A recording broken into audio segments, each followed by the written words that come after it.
Good afternoon, everyone. Welcome to our panel discussion. I am Alpha, your moderator today. We explore digitalization thrifting accelerator or predator of MSMES. Thrifting has shifted from a hobby to a massive digital industry. Does it boost our economy or does it threaten our local producer? To answer this, we were joined by four experts with unique perspective. The first, Mrs. Laila, CEO of Thriftly, who views technology as the future of circular economy. Welcome, Mrs. Laila. Next, we invite Mrs. Mia, Chair of Traditional Market Association, representing local vendors impacted by this trend. Thank you for joining us, Mrs. Mia. The next, on my left, Dr. Mika, a senior economist here to provide a data-driven look to our national economy. Welcome and nice to see you and listen to your perspective, Dr. Mika. And finally, Mrs. Deborah, founder of Greenwear, an expert of sustainable fashion and the environment. Glad to have you, Mrs. Deborah. Thanks, Moderator Wu. Digitalization is an accelerator. We aren't killing MSMEs, we are creating new ones. Thousands of young entrepreneurs now sell online. It's about efficiency and reaching more customers. That's a very optimistic view. Mrs. Laila, you see digitalization as a gateway for new entrepreneurs. However, Mrs. Mia, you represent the thousands of traditional vendors who have been in the market for decades. Does it efficiency feel like the progress to them, or does it feel like a threat to their survival? I disagree, Miss Laila. What you sell thrive are traditional tailors and local clothing brands are suffering.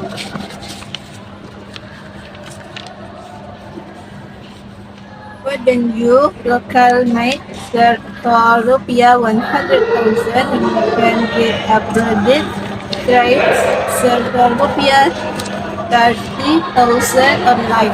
Get under competition. I hear your concern, Mrs. Mia. It's a clear that there's still a deep tension between digital growth and the survival of traditional vendors. To help us see this more clearly, Dr. Mika, as an economic expert, will explain us about what does the data actually show. Is it a natural market shift or do we need government intervention to keep this competition fair? Both have points. From a data perspective, the trade market is showing a 50% income. The problem isn't selling, it's the importing. Much of this trade is actually illegal work from abroad, which creates an unlevel playing field for a local participant. Thank you, Dr. Mika. So isn't a matter of policy and fair competition. But beyond the economy, there is another big factor. The environment, Mrs. Deborah. You focus on sustainable fashion. Does digital thrifting boom truly help our planet by reducing waste? Or is it just creating a new problem over consumption? Can we collaborate? But if digital trade platforms also give space to local MSMEs, why no upcycle or retail or clothes the way we support the environment and local markets? That's an interesting idea. Dr. Mika, is that economically viable? Yes, integration is key. If we develop one local as well as companies, the predators are in. It seems we have found potential middle ground. Integration and collaboration could be the key to turning a predator into a partner. For our local business, Mrs. Laila, as a platform owner, how do you respond to this? Is your industry ready to open up space for local MISMES and upsell product as Mr. Deborah suggests? I think it is a brilliant move. We are more than open to working with local makers. It adds value to our platform and questions the predator stigma. Digitalization should be inclusive, not exclusive. And Mrs. Mia, from the perspective of traditional vendors, would this kind of partnership be a solution your community would welcome?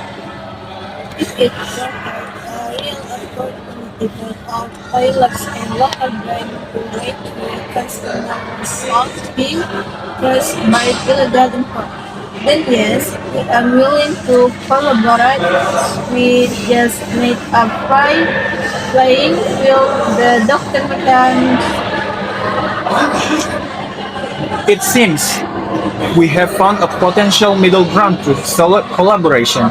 Integration could be the key to turning a predator into a partner. Let's get a practical, Mrs. Laila.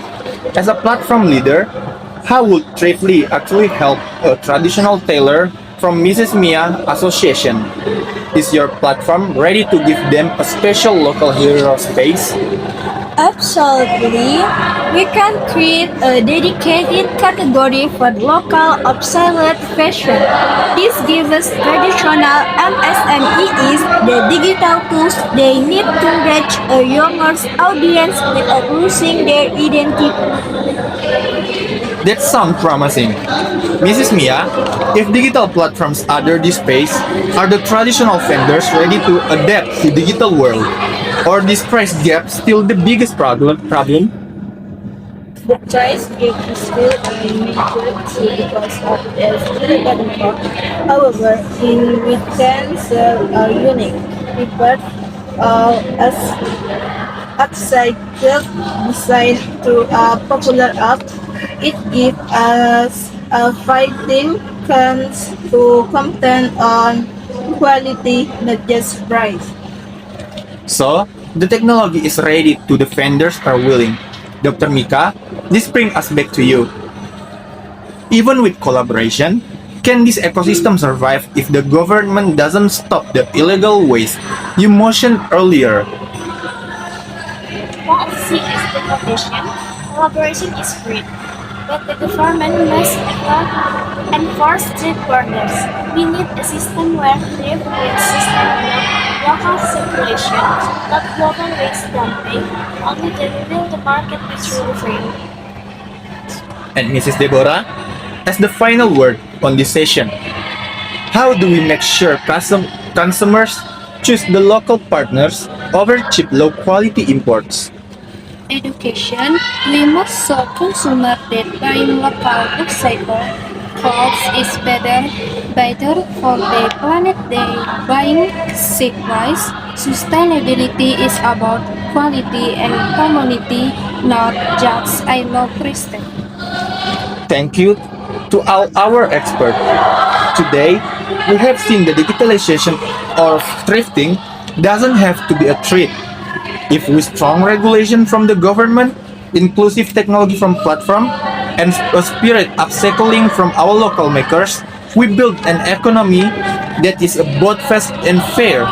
Thank you, Mrs. Laila, Mrs. Mia, Dr. Deborah, and Dr. Mika and Mrs. Deborah for the enlightening discussion. And thank you for the audience and for your attention. Now, we have some questions from the audience. The first question will be answered by Dr. Mika. The second question will answered by Mrs. Mia. The third question will be answered by Mrs. Laila. The fourth and fifth question will answered by Mrs. Deborah. For the first question, I give time to Dr. Mika to answer this question. First question Young. Some governments strictly regulate online thrifting to protect local fashion, SMEs, or let the market run it. It's forced so consumer can enjoy lower prices and a wider variety of choice. The answer: The government should regulate online thrifting in a balanced way. Too little regulation can harm local SMEs, but too much can limit consumer choice. The goal is fair competition while still allowing legal thrifting. The second question will answered by Mrs. Mia. For Mrs. Mia, I'll give time to answer this question.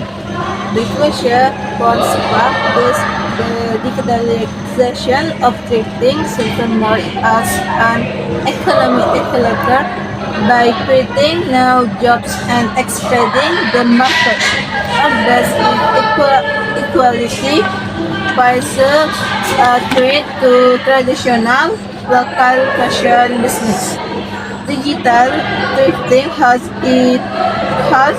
to impact it create economic opportunity but also cleansing local business due to lower prices. The real issue is maintaining for competition between both sides. Okay, thank you, Mrs. Mia. For the third question, will answered by Mrs. Laila. For Mrs. Laila, I'll give time to answer this question. Okay, I will answer Shika Tahira's question. Dr. Mika highlighted that many thrift goods are actually illegal waste from abroad. As CEO, what verification step does Thrifty take to ensure that the items sold on your platform aren't imported waste that harms the local MSMEs market?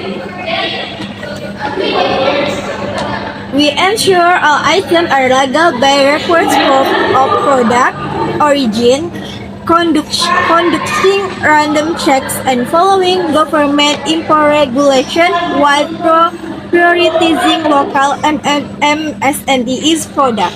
Okay, thank you, Mrs. Laila. The fourth and fifth question will answered by Mrs. Deborah. For Mrs. Deborah, I'll give time to answer this question. Okay, I will answer Kalisa question. Kalisa, what solution does Miss Deborah suggest to support both the informal and local business? Miss answer, Miss Deborah suggests buying second-hand clothing locally through traditional stores, so it supports both the environment by reducing shipping emissions and local business at the same time. And for the fifth question, I'll give time to answer this question. Okay, I will answer Diane question. From an environmental perspective, wise is more environmentally friendly buying second-hand clothes online or in person at a brick and mortar store. Why? Ensure buying second-hand in person is more eco-friendly because it avoids shipping emissions, reduce packaging waste, and eliminates returns since you can try items and directly. Okay, that's all for our discussion panels. Thank you for the audience and for your attention and good afternoon. Thank you.